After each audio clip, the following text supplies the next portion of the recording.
All right, guys, we're here at Johnson Valley, home of the King of the Hammers. I'm sitting right here with Mr. Dave Cole, the King of the Hammers man himself. What's going on, buddy? How you doing, Al? Good to see you. Doing good. Good to see you, too. I came here mainly just to say happy birthday to you. Thanks, man. This is actually the second time I've been out here this year. It's been a lot of fun. But about a month and a half ago, we did something that nobody thought he could do, and with the team that he's got, he made it happen. King of the Hammers 2021. Tell us about it, man. What was going through your head in March of last year? March of last year, I was just coming back from Alaska after King of the Hammers and was in Sacramento about 2 days before California shut down. And I could just tell, I mean, it was crazy then. I mean, everybody knows what we all went through last year. And it just decided we'll just get in front of it right from the very beginning. It obviously wasn't going to be something we were going to just shoot through in 30 days or something. So I was pretty concerned up front about even having that perception of having a plan and then changing the plan 20 days later and then having a plan. And we just kind of went through that cycle in a bunch of different things in life. And so we just kind of pulled the plug and said, okay, we're going to start again in July. And we went to AOP and it went well, and we went to Crandon and it went well, went to Moab, it went well, and so, you know, I was happy that we got a season or a effort of racing together last year, and then that just led us into King of the Hammers this year. And quite honestly, everybody's saying that it was impossible, but at no point did anybody tell me no. We had a lot of challenges, but we kind of try to dealt with them proactively, and instead of showing up with a guaranteed way to get told no and told to go away, we just kept trying to present solutions and working through the different ways to do it. And fortunately, the county and BLM and state, even the state to some extent, were open to us providing solutions that were accountable and possible and real and safe. Now you work directly with the BLM, the state, also of course the Marine Corps and the county and the city. What was your biggest hump to overcome that really, I mean, kind of, did it ever have you think it's not going to happen? Anything? You know, it got a little crazy right at the very end. We based everything around doing testing up front, and more importantly, doing testing before people came here. My biggest concern was making sure that we were responsible to the local people here in Johnson Valley, Yucca, Southern California in general, so that we weren't bringing a problem here.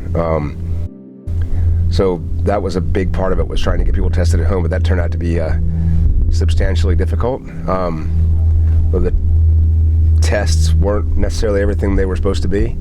There was a lot of companies that were being very opportunistic. You can tell they were just literally, it's like, I own a car wash, and today I own a COVID testing business. It's like, right. Yeah, okay, man. So we went through a lot of that stuff, but we ended up finding good partners and finally finding a source of the good tests, and got them out. But all that stuff was happening, I mean, really late in the game. I mean, we were here on the lake bed setting up, and I had the floor drop out from under us multiple times with different tests because they just weren't what they were supposed to be. So we got that sorted out though, and once we were here on site and once everybody started showing up, in the end, it's the same way Ultra4 has always been. It's because of the effort and the whole kind of the culture coming together. Everybody decided this is what we want to do. Understand the hurdles we have to jump through, or the hoops we have to jump through, and the support of the fans, the support of the racers, support of the sponsors, staff, obviously, made it happen. Yeah, I mean, I've been a part of it. I think my first year here was 2011, and I always liked how it was always been a grassroots, homegrown group. And I asked you on your birthday, do you ever regret King of the Hammers getting as big as it is? And you said nope. He goes, just one person can make it too big, but it's true. And in retro aspect, it's really neat to see that the group of people that come to King of the Hammers are a core group of people, and they, like we were walking. I mean, you can walk around in pits any time of day, any time of night, and you can pop into anybody's tent, and they're friends with you. There's not a stranger on the lake bed out here, and that's one reason why I really like King of the Hammers and Ultra Force Series in general. There's a lot of humble people out here, and they're just good, strong-hearted people. Now, for people they're just tuning in, King of the Hammers is in Johnson Valley, and it's been here since when? What was your first year? The OG year? 2007. 2007, and you had 12 racers, correct? 12 back then. Yep. Yep. And this year we had close to 500. Is that right? Yeah, somewhere around there. Yeah. And then, I mean, it grew from nobody on the lake bed to can you even get a count of how many people are on the lake bed during? It's realistic. You're right at 50,000, a little more than 50,000. Wow. That's neat. About 28 to 30 come through the gate, another 20 go around the gate. But it's okay. Yeah, that's neat. Well, I mean, going forward, I mean, and how was the attendance this year versus last year? We were down 11% at the gate itself, but we were up in merchandise, which is an indicator of who's on the lake bed. Mm-hmm. I think that, and I was pleasantly surprised that of the 25 or so thousand that came to the gate, 19 did the COVID testing and the protocol to be able to come inside of Hammertown. Right. So I was really concerned that we were going to have a low vendor count, and we were preparing for that and what we were going to do and how we can make it up to the vendors. And we got multiple vendors said it was the best show they've ever had. So I think we were okay there. Yeah. And then, yeah. That's cool. And we talked about it last night too. Out of those, you said 19,000 paid in the gate, around there? No, about 25 came to the gate, 19 went through the COVID protocol. COVID protocol, and how many positive tests did you guys end up having? We had 3 positive tests. They were all locals. They were all super receptive and super supportive of what our efforts were and what our needs were, is for them to leave and go back and get medical attention. No concerns, no stress. Thanked us and went about their way. They were asymptomatic and didn't know, and went on and got medical care, and right. That was it. Good. That's awesome. Now we did one thing. And cases went down locally here in the 2 weeks after we left. That was the big one. Really? The big concern was that we were going to bring, like, there was going to be some kind of spike or something like that. But the reality is the cases went down, and haven't confirmed it from the hospital yet. But my understanding, the cases went to 0, which is really good. I mean, we want to get through this. So. Oh yeah. And one thing I thought was really cool, in Hammertown you were required to wear a mask, and I was amazed at how receptive everybody was to that. Even I heard numerous racers say, you know what, we don't like the mask, but we understand if we want to race, we have to wear the mask, and it worked out great, and nobody really had any big problems with it. Yeah, ideologically, it wasn't really the time to deal with the debate of could we, should we. We need to. This is what we need to do it. And the reality is, you know, everybody makes fun of Hammerlung, and you come out here, it's dusty and everything. This is the first year I didn't get sick after coming to King of the Hammers, probably in 5 or 6 years. And it's ironic. It's like you go through all the crap for the COVID stuff, and then you find out that it was actually better anyway. You didn't end up getting the dusty lung. So yeah, that's true. Worked out. That's about the same with me. I think this was the first year I didn't get sick.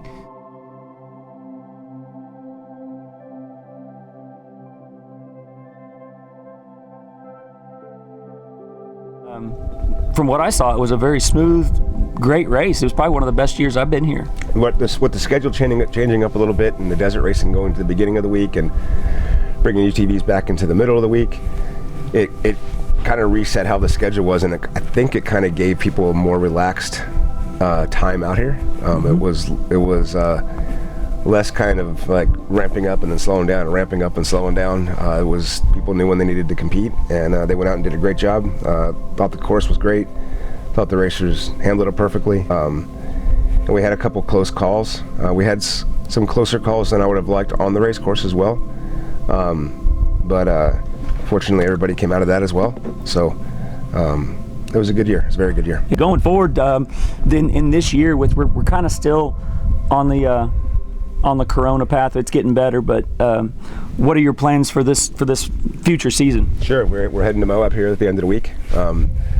The town of Moab is ready for us to come in. We've worked with BLM, with the park owner, Robert Lucera at BFE, and worked with the county, and we've got a great plan, and looking forward to a great week and a great event. And then what's the dates on that? April 2nd and 3rd, I think. Okay. Friday, Saturday, about right up Easter weekend, and then a few weeks later they go to Rush. I'm actually not going to go. Like I was told the guys at our State of the Union, our driver summit at the end of the year last year, and again at King of the Hammers, I'm races actively. I'm going to be more involved with my son's race team, so that's cool. We have the best team in the world. I think we have 12 or 13 full-time people just making the races happen around the country, and I'm going to let them do their thing for a little bit. I'm obviously still involved in the direction and strategy of the business, but day to day, Ryan and JT and Alan and Scott, Roxy, Lujan, they're all doing their thing and making it happen. That's cool. And then you got Moab, and then Rush, and then what? Another one? San Felipe. San Felipe. Yeah, so I'll actually be going to San Felipe early here right after Moab. I'll go down to San Felipe and get the advanced stuff done, and then I'm going to sneak off to the San Felipe 250 with Kyle cycling and run an EV car down there. So that'll be fun. And while we're doing that, we'll also be just dialing in and getting our race side lined out, working with the government down there to make sure, same way doing King of the Hammers, we're doing it safely, the best for the locals, and make sure we're doing it right. That's cool. And are you going to require? Are you going to have to require testing at all the new races in the next year, or do you not know that? I don't believe testing will be. It's not on our immediate plans to be providing testing at any of those sites. We know we're good in Moab. We know we're good in Kentucky. San Felipe is a wild card. I'm not sure exactly what's going to happen down there, or how it's going to be. They haven't done testing thus far, so we'll see what happens. I'll know more in the next week or so. I'm confident the event's going to happen. It's just a matter of working through the exact details on what it's going to look like. Cool. And hopefully by the time we get through San Felipe, our whole world's back to something that's a little more normal, consistent, normal. They always call it the new normal, but I'm not sure if that's right. Now, I remember what I was going to ask you. Right before we came here to King of the Hammers this year, I got here on the 28th, I think earlier that week. The governor of California actually lifted some of the protocols that he had put in place, and I know everybody asked me if Dave knows the governor of California and lift it so we could have hammers. That didn't go down that way, no. No, in reality, I don't know the governor, never met the governor. I haven't talked to anybody in the governor's office. I work with state parks. I work with the state police, who obviously eventually work for the governor. But my view, I mean, we just kept doing what we could do and what we thought the best plan was. And my understanding was there was some talks and some concerns, but in the end, we had crossed our T's and dotted our I's, or vice versa, whatever you're supposed to be doing there. And, right. And they decided to let us do our thing.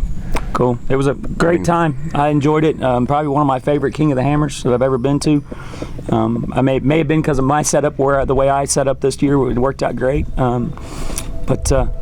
And then I guess I'll be back out here at Johnson Valley next January, February, yeah. And we'll do the same thing over again. Yeah, we'll be here. I think I'll show back up again. Think so? Yeah. a lot of good stuff going on. Well, good, Dave Cole. I appreciate it. Thank you very much. I know it was a feat that a lot of people didn't think you could make happen this last year, and it really worked. Oh, I appreciate it. Like I said, it is a direct result of the drivers, the teams, the fans, and our staff all working together to come up with a plan, understanding what we needed to be doing, and working towards that end together as a group. It really was an amazing process. Yeah, well, cool. Thank you very much, Dave. I appreciate it. Cheers, and happy birthday, sir. Yep. All right. So you got plans to go forward with the racing. What other plans do you have in the future? Well, we're out here at the ranch right now. I think we're going to start something called Ultra Tours. Ultra Tours. I think people want to come out and do things. I think that's what's cool about King of the Hammers, is that they are doing things rather than watching people do stuff. And so we want to do more of that. With more people just coming out, going wheeling. People that haven't been here before, we can take them out, show them around, show them different places. People that maybe don't know how to get the most out of their vehicles, could help them out, learn a little more about car control or what they can be doing in the rocks, just in general. So yeah, So you actually come out here, stay at the compound of the ranch, and day trips or stay here, either one. But my favorite thing is to get new people in the dirt anyway. So that's where my passion's always been at. So I think we're gonna go make a run at that. See what that looks like. Very cool. Yeah, I guess after this we're gonna go. I'm gonna be a beta tester for that. You're gonna put me in a race car. And tell me you've never wheeled the Hammers before, so we're just gonna go jump in my little spec car and see if you can actually wheel, or you're just a bunch of talk. There's a good chance it's a little of both. I just came out here for his 50th birthday party to hang out with him, and then he said, as we were driving home from the airport, he said, He goes, what trail you want to run? And I just blurted out Spooners and Outer Limits. And you went, okay, we're going. Yeah, go right now. So, but that's where we're heading right now. So, Dave, let's go wheeling, man. Cheers. Take care.